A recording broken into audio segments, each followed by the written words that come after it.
Hello everyone, and welcome to today's live stream. This Q&A will be focused on your questions specifically around the Tombs of Amascut rewards on offer. Today I have some very special guests. I have Mod Arcane, Mod Husky, and Mod Sween. How are we doing? I'll start with you, Arcane. Doing pretty good. Been playing Group Ironman for the past week or so. Finally finished my fishing grind, and now I'm at Sand Crabs for the foreseeable future. Of course. Nice. What's the group's plan of action? What's the first thing you guys are going to take on as a collective? Our first proper goal that we all want to accomplish together is killing Krill. So God Wars Dungeon. So we're kind of focusing all of our plans and strategies around how do we get to that, and like what's the minimum gear we want, minimum stats, etc., etc. I'm really just trying to get to that as fast as possible. Awesome. Husky, how are you doing? I'm sure, well, maybe you're in the same vein as the rest of us, playing a lot of Group Iron Man.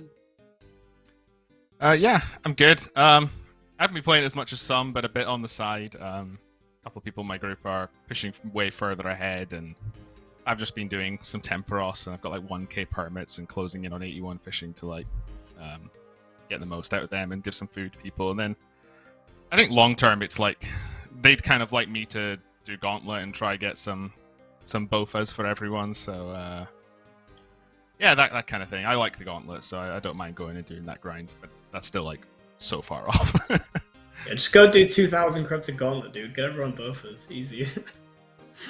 Only 1,600. There's only 4 of us. Oh man. just do the rest for the sake of it, you know. Nice round 2k. And Sween, how are you? I'm good. I'm good. Yeah. Yesterday evening and this morning was like emotional with the reaction to my leaving post. So thank you for the very heartfelt message, everybody. It made me sadder than I was. I'm also playing quite a lot of Group of Iron Man, representing the friendly gamer gang with mods Aiza, Archie, and Cam. Our goal at the moment is just to get Archie playing properly. He's adamant he doesn't want to play properly. He's like, I'm just going to AFK fish for you. I'm like, dude, we don't need your lobbies or swordfish. We're going to get a better fish than that in like 2 seconds. Just play properly or we're going to kick you to dead weight. I'm glad we didn't make a hardcore team either. He's died like 4 times doing nothing. Outside of that, I'm just kind of busy getting stuff done before I go. And I'm going to try and dig out time to reply to everybody on the Twitter thread and the Reddit thread as well. This stream appearance, like today, is going to be a really brief one. But I will be on a longer stream next week to say my proper farewells. But much love, everybody. Yeah, I mean, chat's been popping off since we started with a lot of like Sween, sad faces, or broken hearts. So yeah, it's probably going to be quite an emotional one next week, I imagine. Cool. Okay, but today is going to be largely focused, as mentioned, on the TOA rewards that we've just released a blog about. So if you haven't checked out the blog, please do. There is another blog coming to you tomorrow with some details on the rewards you could be getting from Nex. On October 20th, we are planning to let you test them all out. That's Nex and TOA rewards. So there are loads of opportunities to give us your feedbacks and thoughts. So without further ado, let's go through some announcements. Group Iron Man. Group Iron Man has now launched and it's in its 2nd week. We've made some initial hotfixes and we're also working on some further improvements following your feedback. Find out what we're doing with regards to group storage space, saving from group storage, the group chat channel, and more. We're even exploring the possibility of a shared haul, looking at what work would be involved. So get more on this in our game update news post. And raids free rewards. As mentioned, the Tombs of Amascut is Old School's 3rd raid. In this, our latest blog, we've updated and made some changes to the rewards following your feedback. You also get to try them out yourself in the beta, coming on October 20th, so let us know what you think of the changes.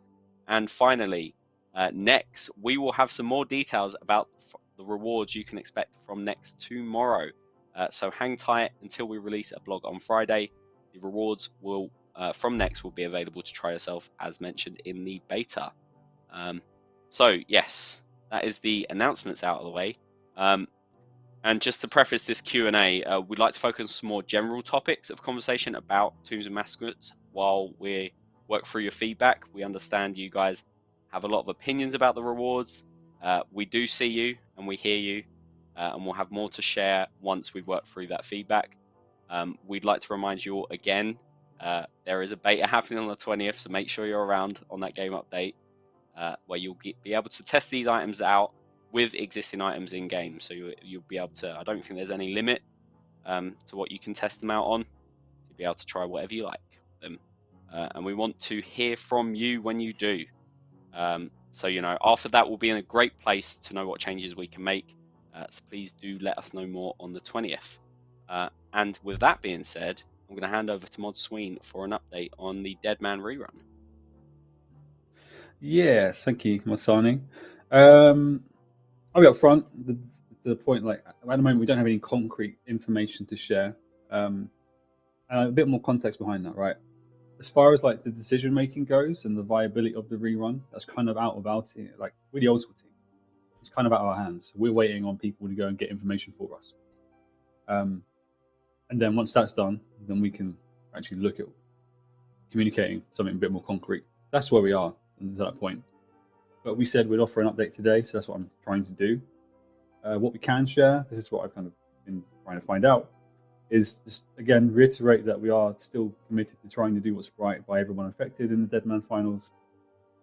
Our OSS team are working with the analytics team to see what can be done for the event. Since the event, so it's almost a month ago now, and then since the event, even during and then immediately afterwards, our OSS team made quite a lot of changes to deter the network attacks. Some were successful, but since then we've seen even more network attacks.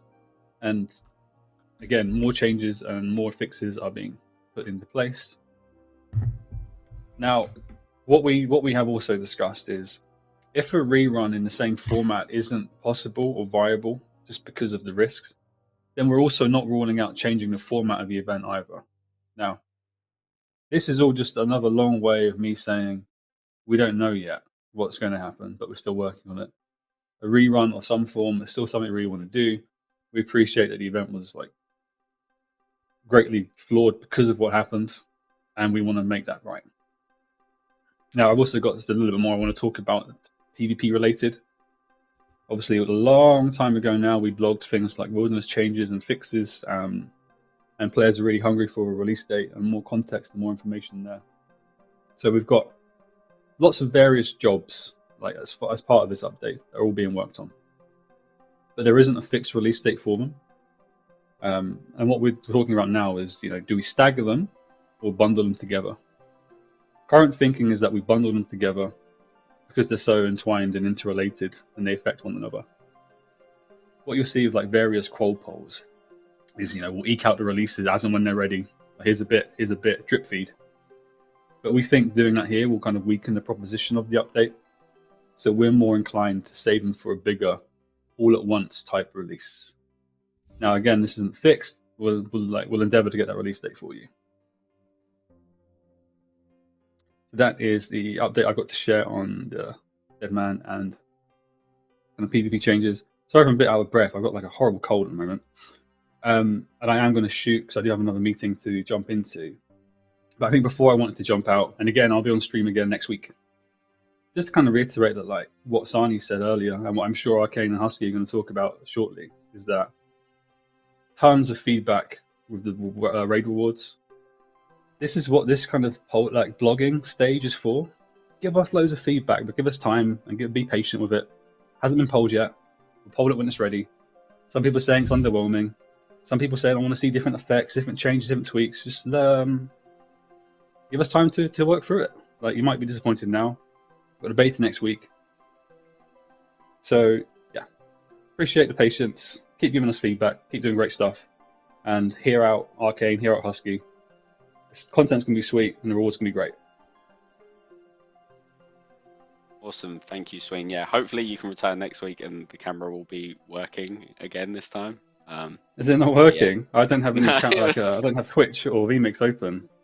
it was frozen for the majority of the thing, which might have Oh, no. hindered what you were saying. But I didn't want to stop you in your because you know I couldn't update was fix it needed. anyway. Yeah, exactly. So yeah, well, thank you anyway. It's been nice having one I think one last stream with you. I imagine be the last one together. I'll jump on as many next week as I'm able to. Get a last little bit of a FaceTime. Well, if my camera moves, that is.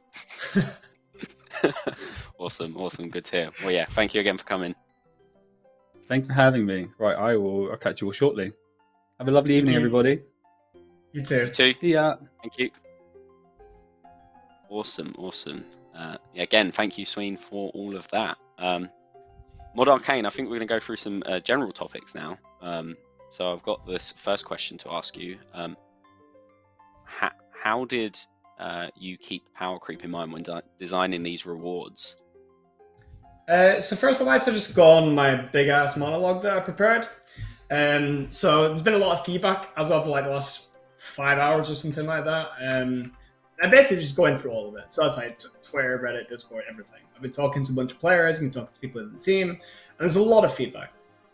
So I just kind of wanted to reiterate again, kind of what Alec and Jack were saying, where this isn't the last blog. Like, we'll do as many blogs as we need, right? If we require 10 blogs, 10 iterations to finally get these rewards to a place that everyone's happy with, we'll do that. That's fine. Like, even TOB and Chambers of Zarek had a lot of iterations. Entire rewards got scrapped repeatedly, and we're fine doing that. That's okay. I'd like to give a bit of context behind, like, the design originally, and then, like, the first blog, and then the feedback of that blog, and then kind of where we are now, because it's been quite a long time, to be honest. From like the first iteration in terms of like what we did, and then like when we presented it to the players, and then we had like a 2-month gap almost between the first blog and the second blog. So going in, we really wanted to create obviously powerful new rewards that are appropriate for a raid. And something that I really wanted to try and accomplish was to try and create some items that felt a bit different. So we have the Mage Offhand, which is effectively just a stat stick. It is a direct upgrade to Arcane Spirit Shield. Very, very simple, very, very powerful. That's all good. But I think it's good to have some items that are a bit different, right? So it fills more of a different void. We don't want to just have stat sticks all the time on every single piece of gear, every single reward. You kind of run out of it, and then it's a lot harder to avoid the whole power creep topic, right? Usually, this isn't just niches, but you can have effects that, in this case, for example, Masori, where it is strict power creep, in terms of just raw power, but it's obviously got this like hindrance effects with the low life, etc. behind it. So the idea is to create items are a bit different because they generally make people play different. They'll make you think different, where you're like, should I use this armor now? Should I use this armor now? Should I switch to this weapon? Is this appropriate here? And generally that's just a bit more interesting rather than just going like, okay, I'm ditching my armadillo and now I've got this new armor set. There's no thought there really. It's like, okay, I'll grind money, I'll buy it, and now I never look at armadillo ever again. As well as it doesn't actually change your gameplay at all outside of just you do more damage, you make more money. So generally, I think that idea is pretty good. Like in theory, like conceptually, like we want to have interesting items that make people play different. That's good. On the first iteration of the blog, it felt like people received that really well. They're like, okay, this is really interesting, this is really cool. We've got some items that are just like bigger numbers, and we've got some items that are a bit more different. But generally, some people are like, the Masori's not quite there, so it doesn't feel really worth it. Like, you're very, very, very squishy. You're not getting much more damage out of it. It just didn't feel like the trade-off was really there. There's some feedback about the wand not really feeling powerful enough. People are expecting this like big T-bow, this big scythe, like the really big iconic item in the raid that pretty much drives everyone to do it, right? Like, Chambers of Zarek is absolutely awful GP per hour if you take T-bow out of the equation. Like, T-bow is a thing that's carrying that raid solely. And it feels like every raid really needs that, and it feels like we've not really hit that mark here. And again, that was evident in the previous feedback as well, like regardless of our current iteration. Players also didn't really like the offhand being completely useless without an arcane, very worried about the Pegasian scenario. I don't think it really hit the whole Pegasian scenario as much, just because the issue with Pegasian is that Pegasians are so much more common compared to Ranger builds, right? Like, the balance is just not there at all. These would like the Ward and the Arcane Sigil would both be very, very rare items. And whilst there would be an imbalance there and it eventually like affect each other somewhat, I don't think it nearly have the same effects as Pegasian did on Pegasian boost. And the Khopesh was just weird, right? A lot of people were like, "Oh, why is it a stab weapon? The Khopesh is a slash thing." And we had this like whole like blurb, like Ed came up with this lore, like, why is this Khopesh like more stab orientated because of the blah blah blah lore. And we made it work, but again, still the players are like, okay, it still just feels weird. Why is a slash weapon a stab weapon? And we addressed all this. In my eyes, at least that was the goal, right? So Masori, we gave it a higher base defense, increased the level requirement as well to match that. So it went from I think 20 to 30, and got significantly more defense to match the requirement. We added dodge onto it, so it's got 8% dodge with the full effect, which is really significant. So dodge is really powerful. 8% dodge is effectively 8% damage reduction, and Just Assure lays around 15% damage reduction. So that's pretty close to what Just Assure offers in raw damage reduction. But obviously it's only at low life, and the armor's got lower defense, so you're going to be still taking quite a lot more damage, but every now and again you'd be able to fully dodge an attack, which kind of synergizes with the whole, I'm low life and I want to try and not eat too much, because otherwise you'd be eating every time you take like 10-20 damage because you're afraid of dying. We added a helmet as well, since there's some concerns about like, we don't want to be wearing Masori chest and legs, but then like an orbital helmet, that just feels weird. So that was first. We added a helmet as well, and that was appropriate. We made the wand even more powerful. So whilst the blog did just say like one more extra max hit, it's one more max hit on a 2-tick attack speed, so it's quite significant. It is a lot more powerful than the Sang staff in terms of raw DPS. It's like 15 to 20% more DPS. That is big. Like if you're looking at T-Bow and Sai, they were around 20 to 25% more DPS than their counterparts, like the predecessors. So the DPS is there, right? But there is a big problem with the wand in terms of it just doesn't feel powerful enough. It's not cool enough. It doesn't have anything particularly outstanding about it. Like it's got this cool like variable attack speed weapon, and it attacks really fast as well as being able to do these really big hits. So it almost has like pseudo the best of both worlds, but it's still just not quite there. We made the offhand equipable, so the ward, but you didn't need to charge it with the sigil to get some like rudimentary stats. Like the stats aren't there; they're intentionally very bad. But it's just to kind of alleviate the complaints of getting this really rare item and then not being able to do absolutely anything with it until you can afford a sigil or you get the sigil, right? It wasn't intended to make it be like a really good item, because then if it's really good, then there's no point in it using the sigil. The entire point was to tie it to the sigil quite heavily. So we think that's okay. And then we changed the Khopesh to now be a fang. So it's actually a stab weapon. We're just ditching the whole Khopesh thing entirely. We can do Khopeshes later. It doesn't need to come from this piece of content. That was like 2 months ago. Now 2 months go by, Nex has been teased, people start talking about the tier 80 armors, Torva, Pernix, Vertus. Generally, there's been a lot of discussions online about all this, and we have noticed how the player opinions changed compared to the first blog was released, and now the second blog's been released, right? There's been a lot of things happening in between there where people have started talking and thinking a bit more about this, and they've kind of changed what they really want, which is completely understandable. So what I think, in my opinion, the blog had issues with. So the current iteration of where we are with the rewards, as well as what the blog did kind of badly. For one, I don't think we really did a very good job in explaining like how powerful these items are. Like we have the wand in there, we've got the formula and stuff, and some big brain nerds will go away and figure it all out, right? But it doesn't do a good job at demonstrating where does this wand actually sit, and is that somewhere I'm happy for it to sit. At the moment, it just looks like this wand that's kind of cool, but I'm happy with my Sang because it heals me, which is fair. We did a bad job on that. Masori still doesn't feel quite right. It's still fairly low defense. The low life threshold is contentious. Maybe we can look into raising it from 40 to 50, although I think this could pull away from the entire concept and maybe just mean it's not worth it.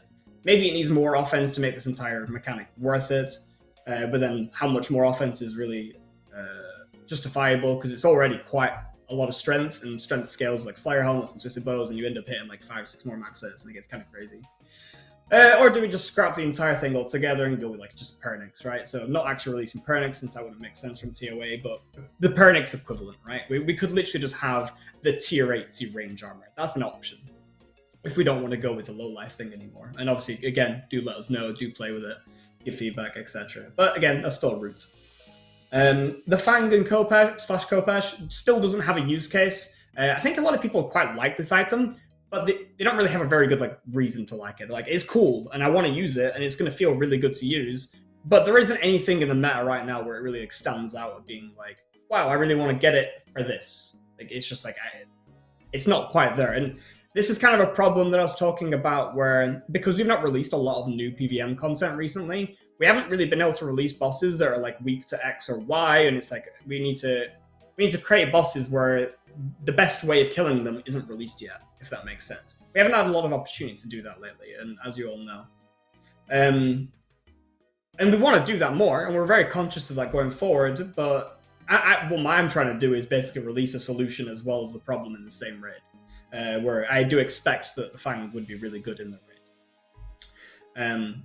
But as of right now, it's hard to evaluate that, right? But there was a really good suggestion by, I think, Saybebe, who said we could make it so the Corporeal Beast doesn't have 50% damage reduction versus the Fang. So this would become the new best in slot endgame weapon to kill Corp with, which is really interesting and I think could kind of fit. It does raise a question of like, is it just stab weapons that should be good against Corp? Do we just have like a select few where we're like, yeah, okay, this one's good against Corp? Do we actually have any lore reason? Like, why are spears and halberds good against it? I don't really know. They're just stab weapons in my eyes. I don't think there's really anything there. Maybe we can flesh that out. But just something to think about. I saw some complaints about the mage offhand, and like, it should still be really good without the arcane sigil. Honestly, I feel like the majority of these complaints are Iron Men just not wanting to do Corp, and I think the answer to that is go do Corp. Like, the point is to make you do this other content. We don't want to devalue the arcane sigil. I get you might spend 100, 200 hours getting this ward and then not have a really good item to show for it, but that should just motivate you to do Corp even more. I do think the solution to that, if it is a massive problem, is to look into Corp in terms of we can make some qual changes there. Some items could be better against it in the future, like the Fang, where it makes that grind a little less tedious. There's a lot of complaints about harmonized staff losing relevancy. This is something that we've been saying as well for a while. We don't really have a good plan for it. We have a lot of ideas, but we don't have like a solid plan like this is the future of harm. I don't think the best solution is to just buff the harm to make sure it's always relevant. I think it does what it does. It makes stuff one tick faster on the standard spellbook.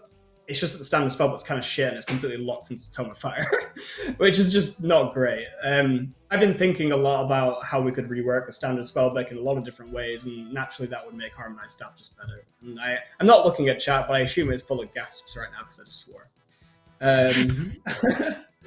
And then the last point I have is general raids-worthy sentiment.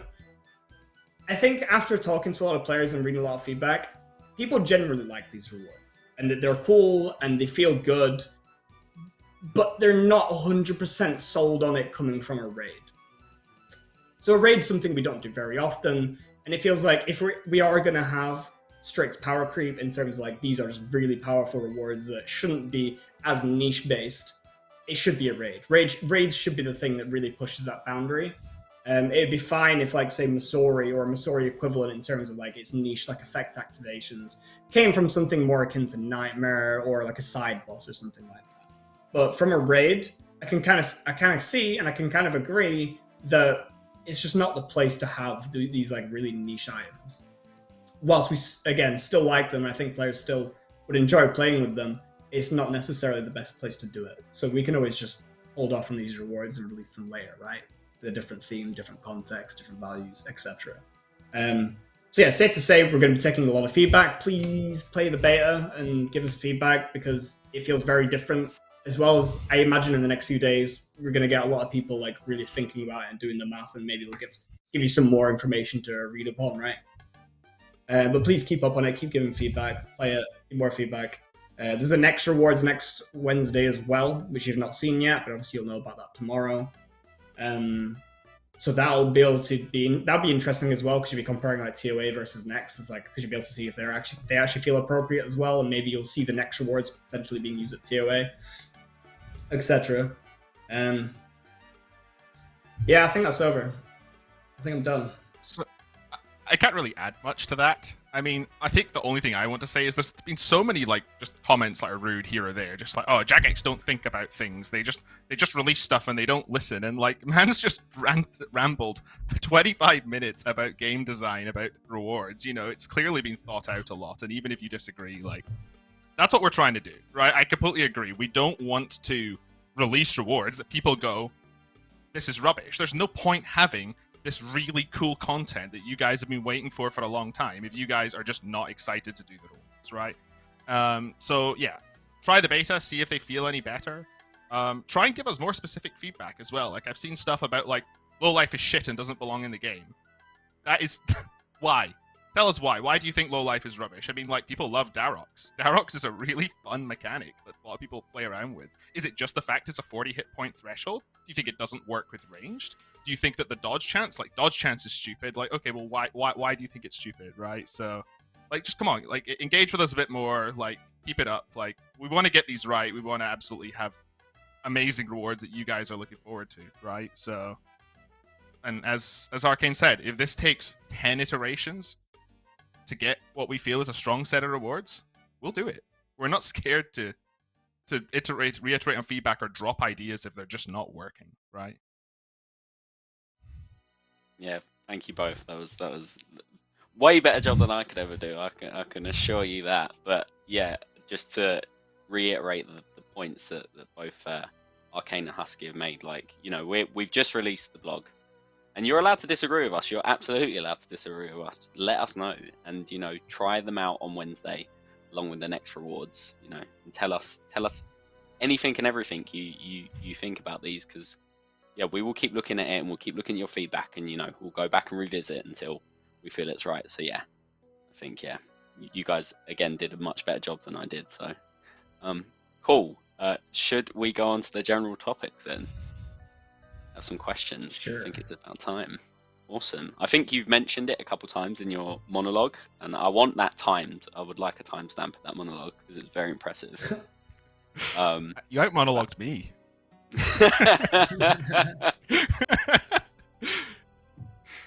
How did you keep power creep in mind when designing these rewards?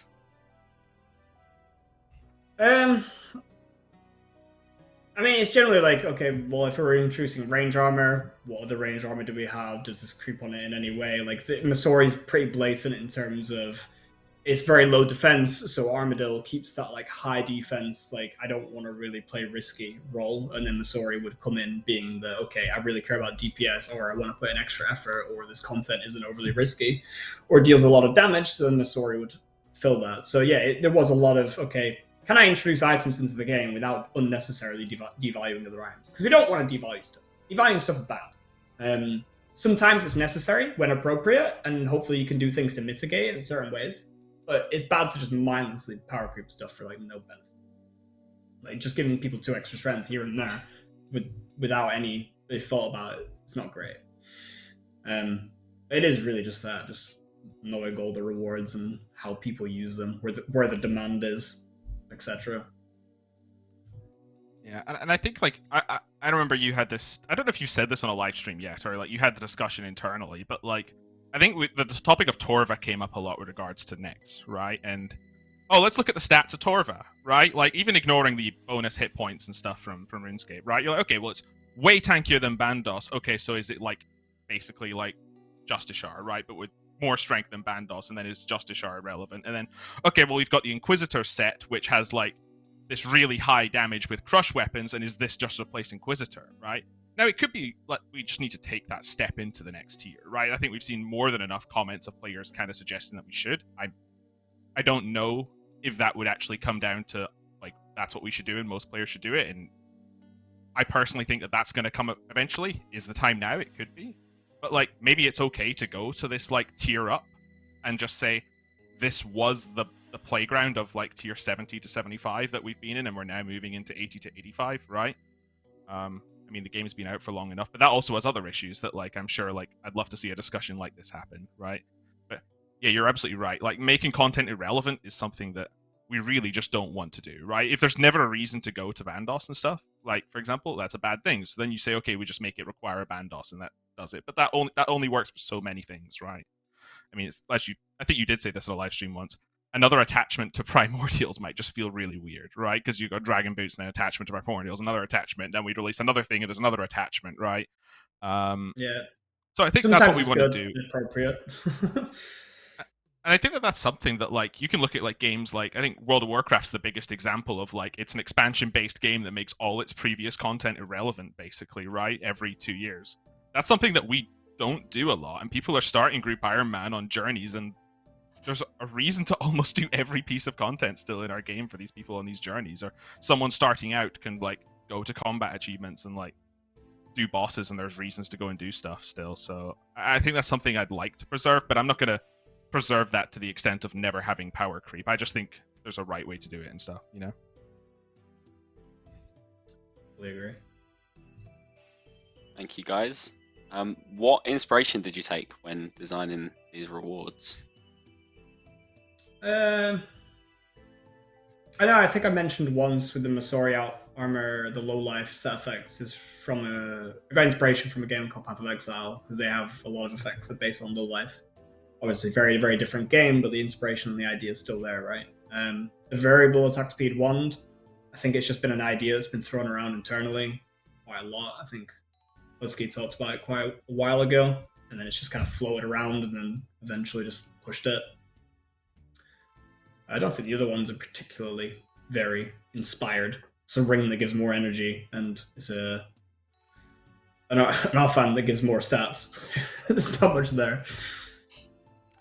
I mean, the Siren's Tome was literally the inspiration for that, right? Which was very flawed in design and yet passed a poll. And there were a lot of players just saying an attachment to the arcade would make this really cool. So that just feels like something that is directly something the community asked for. And I think I haven't seen any negatives about it other than the current proposal, like the stats being too low, right? For the one that hasn't had the arcane attached to it, right? I mean, speaking of low life, where do you think that effect is going to be the most useful? Yeah, so I was talking to a bunch of people on Discord about this, because in their eyes, this 40% threshold just makes it useless at anything that they care about. And yeah, if you're looking at like the biggest and scariest content, like Inferno, Challenge Mode Chambers, everything just hits so hard that you're either going to be having to ticky constantly, or just risking it, which is not good gameplay. And in my mind, that's okay if there's certain pieces of content that it's just not worth it. And just because you've got the armor equipped doesn't mean you have to be low life. So like we buffed the accuracy of Masori to be the same as Armadillo, so at least you're not getting penalized offensively by equipping the armor set anymore. So it's the same as Armadillo, it's just worse defense. So because of that, that meant, for example, if you're looking at Chambers of Xeric, like, if you're doing the Mystics room, they generally don't hit that high. And if they do, they're not attacking you very often. You can avoid a lot of damage in that room. Valzar as well. There's a lot of rooms where you can avoid most of the damage. But there's, like, rooms such as Musadal, which he just spits at you, and then you'll take, like, 60 damage. And that's obviously really frustrating. You just don't have to be low life for that room. Like, you could safe up for that room, and then just not benefit from the offensive bonuses, and then use it for the rest of the raid, etc. So in my mind, there was a lot of use cases for it, but I can understand with the opinion of this is an end game raid. It's the latest raid. It's hopefully the hardest raid, and it's going to be a really expensive armor set. And I can't even do Chambers of Xeric and wear my new armor set everywhere. I think that's a completely fair frustration to have. Like, this end game armor set that I just can't use everywhere. Like, why do I still use this 8-year-old God Wars item at Ulm when I have this 1 bill armor set that I can use? That just feels weird and it feels wrong. So it's hard to align all these and make everyone happy in all those scenarios, because they're all completely fair complaints. But yeah, we're just gonna have to think about it more. I think CM's the outlier for a lot of the use cases against it as well, right? Like a CM, I think we've all kind of said it, it's pretty terrible in that it just says, we're going to increase the damage. And I think that I was speaking a lot to Kieran about this back before original Nightmare launch, right? And I think Nightmare hit way harder for a lot of its just standard mechanics early on in testing.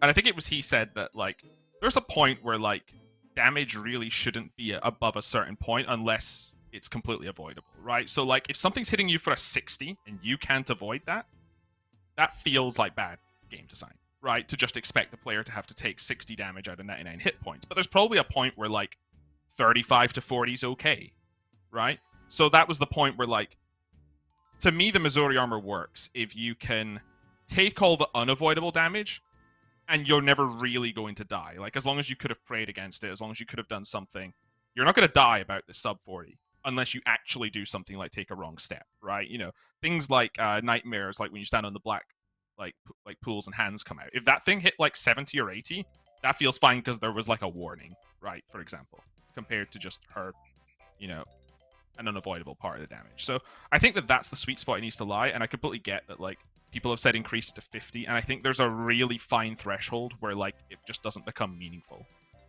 right? And maybe Chambers of Xeric CM would just be a place you just never use this armor because of the stupidness of, like, big mutadial, or maybe you just don't use it in certain rooms, right? And I think Alm's max hit is, like, up there as well, isn't it? So... And by the way, none of these numbers, like, for, like, getting one shot and stuff, like, some fights have combo, like, mechanics and stuff, right? You know, like, Alm has a burn attack that's an extra 5 that could just sync up with it, right? So it really does feel like there's a fine line for that threshold to work. Cool, thank you guys. Were there any other ideas you explored outside of the blog, like rewards and etc.? Bloats. Yeah. When I was just coming up with them, I had just had a spreadsheet of loads of rewards ideas, and the hard part was not coming up with rewards, but we're coming up with rewards that either felt right for what the game needed or required, or what players were kind of not had in a while, or what fit the raid itself. Like, when you start, as soon as you got all that criteria to actually pick rewards, and then you've got, like, to balance the rewards amongst themselves, because you don't want to just pick 6 mage rewards, even though the game kind of needs a bunch of mage stuff. You kind of want to balance that. So you want some mage, some range, some melee, and then it's like, do we want a bunch of armor sets? Maybe it's just one armor set, and then do we want some, like, miscellaneous rewards that are more like that are beneficial for, like, skilling or PvP? Like, you kind of want a good balance of all of them. So that was really hard. But yeah, there's a massive backlog of rewards whenever we want anything else. I don't think we'll struggle with ideas, but coming up with ideas that fit the content and fit the game is a lot harder. I remember early on, there was an idea you were playing around instead of the variable attack speed for the wand. It was like an attack that, like, you sent out and it came back and damaged enemies in its path or something? Yeah, boomerang. Yeah, so you had, like, a different attack speed depending on how close you were as the enemy. So if you're really close, obviously the boomerang would come back faster. But if you were really far away, it'd come back a lot slower. But then maybe it does more damage the farther are you away. Like, there was a bunch of weird ideas with it, but it could be cool. And I remember, like, that idea was, like, it sounded really cool, but then, like, I think you tried playing around with it, it just felt really wrong and weird. And I think part of that is because, like, how animation delayed from where you're running, right? So, like, it feels like it should come back faster, or should come, you know. It definitely has potential. It's really hard to get it right. Was there any other, like, extreme outliers when you had all these reward ideas that are, like, even though they might not fit, they just sound really cool on paper, like another one? There was one I really liked, which was a melee weapon that dealt more damage if you attacked an NPC or a player from behind. So it was like maybe it did 20% more damage. So it basically become best in slot for anything you attack from behind, because you pretty much have to do that to make it relevant. The problem with it is, if you're alone, every single NPC in the game will face you. You can't attack an enemy from behind if you're by yourself. But then you just, like, in Nightmare, the meta would be, okay, the tank stands at the front, everyone else uses this weapon and stands behind. So it's a cool idea, but I don't know if it really works in RuneScape. Yeah, and I think, like, that's part of the problem with the wand. Like, from my personal opinion, I know some people on the team like it a lot more. I know some people in the community are still really for it. But to me, just, like, I think, like, saw the chat's reaction to the boomerang, and the first thought was, oh my god, that sounds cool, and there's no implication of balance there, right? You know, like, in terms of, does this actually work? Is it going to fit into metas? But I think that that's where a 2-tick attack that suddenly has a 4-tick attack after a charge up doesn't have the same cool feeling as, like, Twisted Bow, this, like, really powerful bow that slays magic creatures, and the scythe, this melee weapon that actually gets to cleave, like, multiple things. If they're big enough, it takes 3 hit splats, right? I actually wonder sometimes how much of it comes down to like, the one not being strong enough versus, like, it's selling a cool fantasy and a reason to use it, and, like, making a new, like, having like it's a very specific like purpose, you know, as opposed to just being like this one that's like going to be good everywhere, right? I don't know. These are just my sort of thoughts about this sort of stuff, because maybe that's completely wrong and people are just, it's actually too weak, right?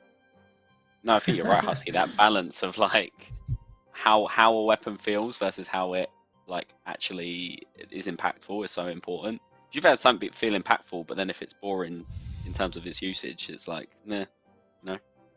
And I think that's the thing. Like, anyone who's owned a T-bow before, there's something about like that weapon that just feels really good. Like, whether it's the fact that it just hits high numbers, I think that the T-bow could be like statistically like 10%, 15% less DPS, and it would still feel really good in the places it just looks used. cool as well. Like, that's such a big thing that we've not really got with TOA rewards. Like, they're all placeholder models and animations, right? Like, nothing particularly feels or looks cool because there isn't any visuals to it at all. So it's purely numbers, and then people are just rating numbers against numbers. Yeah, for sure. And like the feeling when you get to try a scythe for the first time and you take it into Theater of Blood, there's something about that. It changes your gameplay. I remember like when I got it, I had to completely relearn all the tactics, right? Because I was used to on a 4-tick cycle, and like maybe like that's like a variable speed one could do that as well. I don't know. The XP drops you got from a scythe the first time as well, after you've used blowpipe for like your entire life, and then all of a sudden you get like 600 XP drops. Like, oh my god. Yeah, so to preface, the rewards will not be staying that purpley pink placeholder color either. They will be changing from that. Eventually. Cool. Yeah, eventually, yeah. So we've got a couple of questions we've taken from socials about Tombs of Amascut and the rewards. So the first one is from Kreebel Nekjer 429. Hope I pronounced that right. With a difficulty scale in this raid, how low of an account can I take inside the tombs? As long as you complete the quest, you should be able to go inside the tomb. If you can complete it, that's a whole nother question. I think the general this question is kind of similar to the second one as well. Like, what would be the minimum gear requirements to partake in the raid? The barrier to entry, I guess, would be similar to Chambers of Xeric, like minimum barrier to entry. But because of the whole invocation system, like, it's all over the place, right? Like, you might be able to do like the basic version of TOA, like Chambers of Xeric entry level, but then the more invocations you add to unlock actual good GP per hour and unlock different rewards, etc., you might all of a sudden be requiring more and more stats, more and more gear, and it depends on your group as well, right? Because it's not just a purely solo activity. So maybe you can get away with worse gear and worse stats, but obviously your friends can carry you somewhat. Yeah, kind of varies. Barrier to entry, I hope right? that gives a rough idea. What'd you say? That's the biggest barrier to entry, right? Finding friends. Yeah. Yeah, you need someone with strong knees and strong backs to make sure they can get you through those raids. So, the next question is from Uncle Big Thumbs. Master level quest, end game raid unlocked. Do you think the requirements should be a little more demanding? So I feel like I saw this this comes up question a lot, right? Yeah, I saw this question ahead of time. I was thinking about it a lot. And, like, here's the problem, right? We have master level quests that I think Roving Elves is one of them, but also Sins of the Father is one of them. So you've got this, like, scale of, like, master quest tiering just feels all over the place, I think, generally. Whereas, like, master clues, like the word master, like, you're like, oh, wow, that's, like, 90 stats. That's insane, right? And then, like, master combat achievements is, like, Inferno. And then, like, so maybe like the terminology of questing, but then again, like even like our Grandmaster quests are not as hard as like the Inferno. So the thing, it's never gonna line up. Do you know what I mean? I think compared to like some of the other Master quests, it does have about the right skill requirements, right? I think they might be like it could maybe be bumped up a little bit, and like that's perfectly valid feedback. You'll just be, hey, can we have slightly higher skill requirements? But I don't think you're ever gonna get something to the point of like 70s, 80s, and 90s, because like I think Song of the Elves is like 70 and like 6 or 7 stats, and it's a Grandmaster, right? And it's probably like up there in one of the harder quests like to do for like an account. So I just think like the band, maybe it's just the word feels wrong. Do you know what I mean? I also think like requirements don't necessarily need to directly match the content. So Inferno requires a fire cape. Inferno is a lot harder than fire capes, right? Like imagine if like to do Inferno, to do the next race for TOA, you required an Inferno cape, because imagine that TOA is that difficult, right? And we're like, oh, only people with Inferno capes would be able to do that. It'd feel wrong to gate it behind another really hard piece of content. I'm not saying that's what the player was suggesting, right? But I think just because a content is really, really hard doesn't mean the requirement needs to be really, really hard. I think it should feel appropriate, and it shouldn't feel like a player's kind of gone in like completely out of their depth. But I feel like it's part of the progression to like unlock harder content and then do that content, get better, and then be able to unlock harder content and then do that, get better. It's part of the path. To me, as long as it's harder than Contact. Is that the one where you fight the Scarab boss? I think it is. Yeah. Right, that's not a particularly hard boss, but as long as it's a step up from that, I mean, you still want like what 70 stats for that, maybe? Yeah. Ish. Like obviously, like you say that, but then like, you know, Randy's done it on like a level 3 account or something, right? But you know what I mean. Like, I think that as long as it's a step up from that, you're completely fine, right? In terms of the difficulty, because I think the quest should be considered as it's only there as a requirement because it's going to explain the story and give you like a lead into the raid, and then it's going to make sense from that. Because one of the goals of TOA is to have a more narrative-driven experience. If anyone has done the rework of A Night at the Theatre, I think that's more like akin to like the stuff that we want to start doing with more of our raids, and not just be, hey, here's a big dungeon in the ground with a bunch of monsters, kind of like what Chambers of Zarek was, right? And to have you like more along with understanding what's happening here, how it fits into the game world, and that's really what the purpose of the quest is, right? And following on from the storyline of what happened in Contact, right? You know.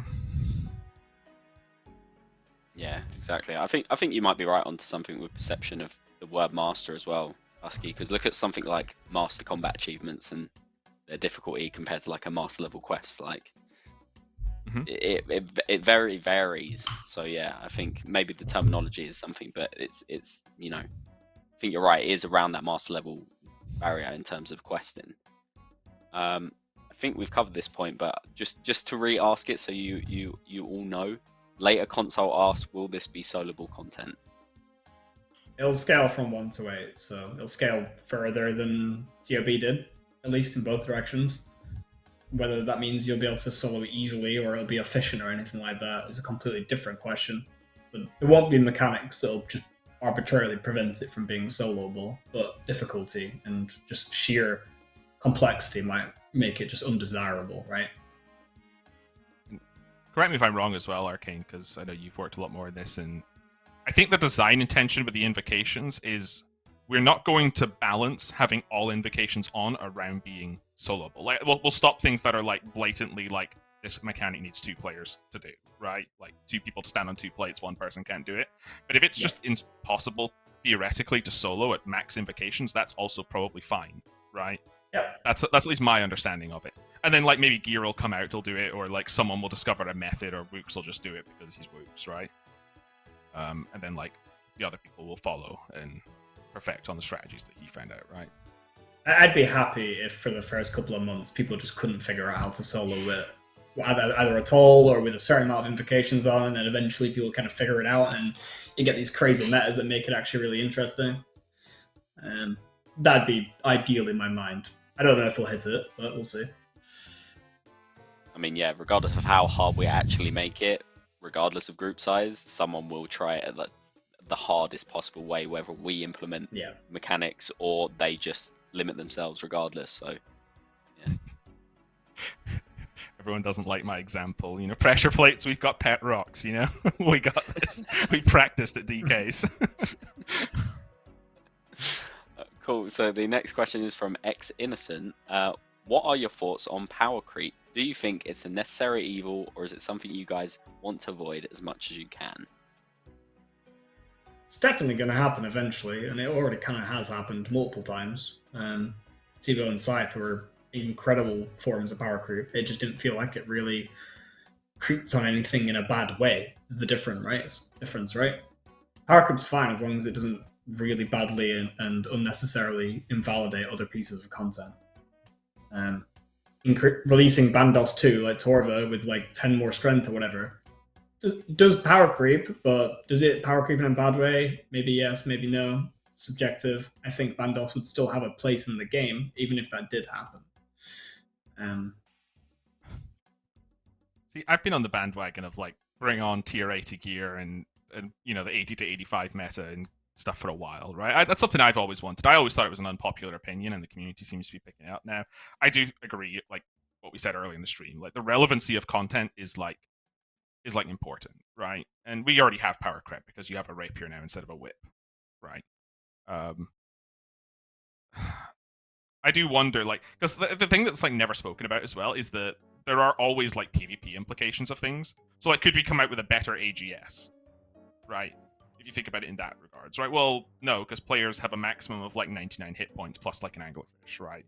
I know people go, oh, well, like, you know, it's kind of like, it's just always a consideration in the back of your head that like that's literally why the other game went the route they did with, you know, changing to Constitution and making how hit points work and having armor. Like, I think that's almost the reason why like Torva existed and had like extra hit points, right? And there is a level as well, especially in PvP, that's like, how much should a max hit be allowed to do? Like a Dark Bow's hard capped at 48, that's 96 hit points. It's still very unlikely because it's spread across 2 hit splats instead of 1. That actually does matter a lot for the maths, right? But I do think that I do wonder where we hit the wall with that, or if there's solutions for that, or like, I know that like Aiza spoke about like, well, what if we just have like PvP only equipment and stuff, and like, I don't know, I'm excited to see what could happen with that, but I think that's the only drawback I can think of like moving up in the tiers, right? Because maybe 80 to 85 doesn't get there, but does like tier 90 equipment do that, right? Like, because imagine like a rapier like can what, like hit like 50s in max strength. So we come out with like another bunch of armor, we come out with another better weapon, and all in all, it's like another like, you know, 15, 16 strength, and you know that's another 4 max hits, and that does make a huge impact in that when it's just like the obvious question might just be then, do we need to come out with better food then, right? But the max health is always going to stay the same, and that's like the hard limiter, right? So yeah, these are the things that we think of, but like, or I think of. So we've got 7 minutes left. Do we want to just rapid fires get through all these questions? We can do. I'm happy for that, and then we can show a little bit of UGC if you know, production allows us the time, just a little bit to go over. That'd be nice to do. I'll practice my Eminem rapping now then, I guess, and just go through them all. I mean, I can read them if you want, Arcane, and then you can go. I mean, it'll probably be faster if I just do it all. Probably be scope. Go. Any insight on how generic loot will differ from other raids? It will share some loot, and it'll have other loot that's probably different. Will death mechanics be similar to either of the previous raids? Is going to be in between both Cox and TOB. So you're going to have most likely some sort of wipe system, but it's not going to be as punishing as TOB with the base level in terms of you wipe once and that's over. What types of players is this raid aimed at? I feel like the quality of rewards make it seem aimed at new players with low stats. Do you have any thoughts on this? We talked a lot about rewards. We're probably going to be changing a lot of them, but generally the raid should be aimed at endgame players. But again, the barrier to entry is going to be lower than TOB, but it's going to scale up higher than TOB.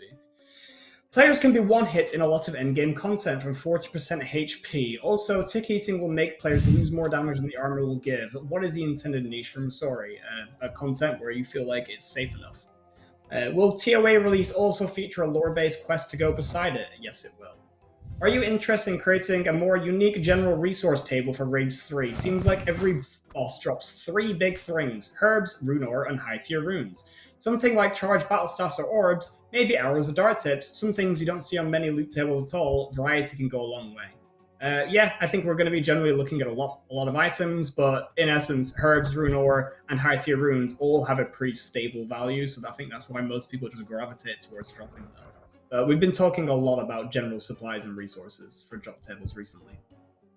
As we learned from the 100% increased accuracy on the blowpipe change, it barely feels more accurate at all. Perhaps the Khopesh could have 100% guaranteed accuracy on the special, much like the Magic Long Bone Dagger type spec.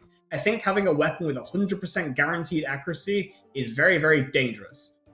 Maybe 100% increase isn't enough, especially on the blowpipe, since it's fairly low accuracy in general. but it is roughly just a good number where it feels like, okay, you're probably not going to miss nearly as much. Maybe it needs to be 200%, I don't know. But I don't agree with 100% accurate weapons. Are there going to be item sinks for items that are best in slot but lose or have lost their status after new better items have been introduced? We are looking into item sinks in general on like a bigger scale. Individual rewards, yeah, we still consider them, like Armadillo, Missouri, etc. It does get considered. Will there be a type of way to get supplies mid-run TOA run, similar to TOB and Chambers of Zareth? Yes. Osmondson's Fang is a great idea for a new weapon, but I think it could be improved upon. I have 2 suggestions. Allow the weapon to have a 1-tile increased attack distance similar to halberds whilst on defensive style. Secondly, allow the weapon to deal full damage to Corp. I agree with the second one. I think that'd be really cool, and we'd probably pull it as a second option on the Fang itself. So do you want the Fang, or do you want the Fang, and will it deal full damage to Corp? For the first point about the increased attack distance similar to halberds, I would just really like to introduce a 4-tick halberd at some point. It's actually a good main weapon. I think that'd be a cool idea. Will the dodge from low life have a unique animation or hit splat? It has a hit splat. You'll see that on Wednesday. Did you guys consider making a low life scaling effect over a larger range of health, more than just a hard cutoff of 40%? We did consider it. It's incredibly hard to balance. You look at Darox, its max hit is wildly all over the place. At the end of the day, there's going to be a threshold where it's either good or it's bad, and that threshold is kind of what we saw at. There could be leeway there, right? It could scale between like 20 to 50, but then it gets complicated to the point where it just feels weird and it's complicated and you don't really understand how it works. Having a clear cutoff point is quite nice. We have plenty of content that is forced solo, whilst most, if not all, group content is possible solo. When may we see unique mechanics in endgame content requiring more than one person for completion? I would say TOB had a very strong emphasis on rooms that required more than one person. Obviously, it has been soloed, but I think there are definitely mechanics in there that heavily encourage other people to be involved. I don't like bosses that force you to have more people, but I like it where the efficiency is with more people. So I think, say TOB did scale down to solo, I think it'd be great if TOB was still more efficient to get GP, etc. loot in 3-man. But I think solo being an option is only a benefit. But I do agree with the sentiment of like, oh, it's cool when you have to require other people. Next might be the first one. Thoughts on making artifacts you loot from Pyramid Plunder more useful in TOA or in the updated new area to make thieving more rewarding and tie in old content? I have not thought about this in the slightest, but I imagine we're probably going to have a teleport, a new teleport on something, like maybe the Pharaoh Scepter or something like that. Depends what's appropriate. Maybe it'll be a diary reward. Maybe it'll be like a new item like Zarek's Talisman or the amulet from the TOB quest. But there's going to be something there just to get to the raid a bit quicker.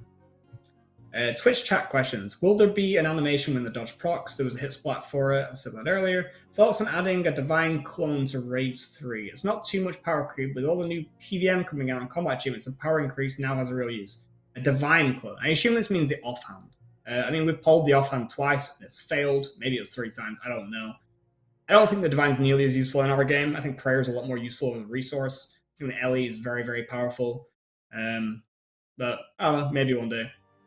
One of the things players liked about dungeoneering in RS2 was that every skill had a use. Can we expect for a variety of non-combat skills to have important uses in Raid 3? We're not going to have a heavy emphasis on skills. There will be an emphasis on skills, more than TOB, but most likely less than Chambers of Zarek. Have you guys considered renaming TOA to have a funny acronym? No. Alright, we can do UGC now. Bravo, It's going to be bravo. TOC, right?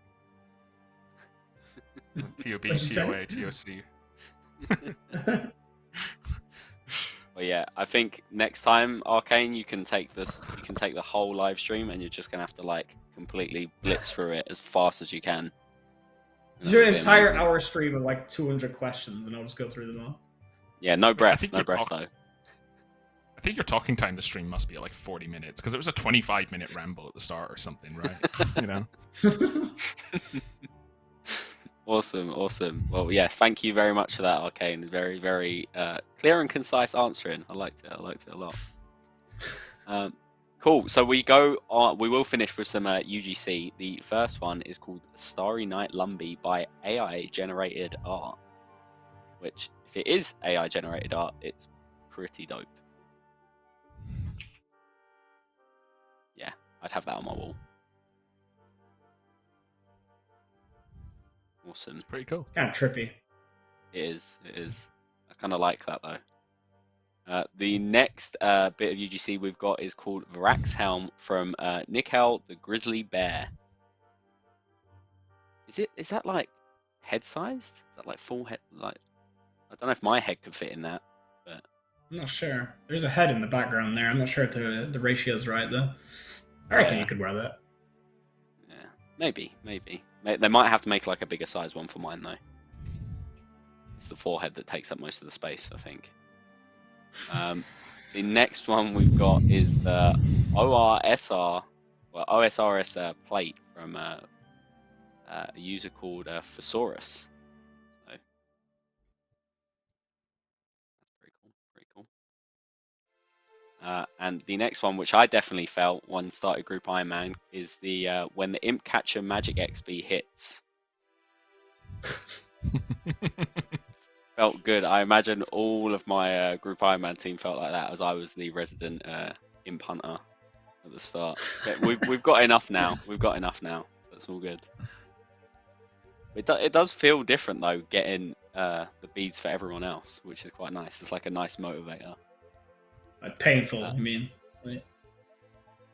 Yes. Didn't find it relaxing at all. And the final bit we've got is called Aberrant Spectre by Daniel Troikai.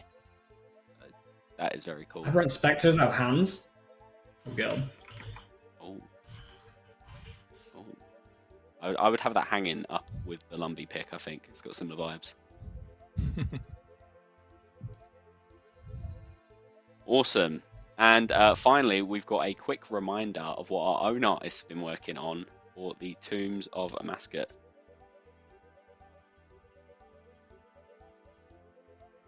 Very cool ideation sketches for you all. You can see them in the most recent blog. There's a full-size image if you click on the picture. So yeah, have a look, take a look, see what they've come up with. And just before I go through the announcements again, Husky, would you like to say something? Yeah, I just want a small recap because we're at the end of the stream now. But I think Sween was on at the start. He spoke a lot about some of the Deadman stuff and where we're at with that. I'm not going to try and copy his words, but if you're interested in that, go check out the VOD. It's at the start. He also talked on the whole PvP changes and with no set deadline, and but we are working on them, and we'd like to bundle them all at once, so is progress and stuff. Again, check it out for that. But I see people talking about PvP and Deadman and stuff in the chat. Just a reminder, it was addressed. We're not ignoring it. It's just Sween has a way with words, and I'm going to miss him for that, for sure. And then lastly, as Arcane said a few times, like, this is only round 2 of the blogs. If they literally don't work, if the rewards don't work and you're not happy with them, we'll continue to rework them till they do, right? Or completely scrap them if need be. So continue to give feedback, check out the beta, please. And yeah, we want you to have awesome rewards for this raid. Thank you very much, Husky. Yeah, I couldn't have said it better myself. And Sween does have a way with words. We're going to miss him a lot on this team, especially like with me working so closely with him. It's been an absolute pleasure. We will aim to keep you updated, like as a general update in the Gazettes each month, now that they're back. So keep an eye on them as well. There was a little bit about various updates in this month's one, and the same thing will be happening with next month's and the months after that. So just keep an eye on the Gazettes as well. So to round off, I will go through the announcements again. ! Group Iron Man. Group Iron Man has now launched and it's in its 2nd week. We've made some initial hotfixes and we're also working on some further improvements following your feedback. Find out what we're doing with regards to group storage space, saving from group storage, a group chat channel, and more. And we're even exploring the possibility of a shared hall. So look at what we're working on in this week's game update news post. ! Raids free rewards. The Tombs of Amascut is Old School's 3rd raid. In this, our latest blog, we've updated them and made some changes to the rewards following your feedback.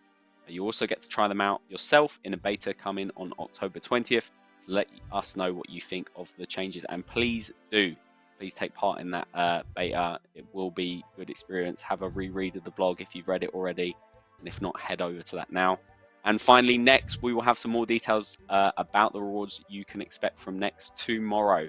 Hopefully, it will be just after midday, and we'll be able to collect them for you and go through your feedback. So please hang tight before we release the blog. They will also be able to be tested in the beta coming on October 20th. So mark that in your calendars. Content shouldn't be limited. You'll have some other items to go with it, and you'll get to test all the rewards. So that is everything. Thank you to everyone who's been a part of the stream. Mod Sween, Mod Arcane, Mod Husky, Mod Spear behind the scenes, and Mod Light as well on chat, and all the other J mods in the chat. Also, I'd like to thank everyone from watching. Any last words from you guys? And thanks to Mod Sarnie for hosting. Thank everyone but yourself, man. Oh, I don't need the thanks. Thank you, Husky. I appreciate it. As always, my Twitter and Discord DMs are open if you do want to talk more TOA, and the next blog is going out tomorrow, so I expect you want to talk even more. But yeah, they're always open. I'm happy to chat, design items and stuff.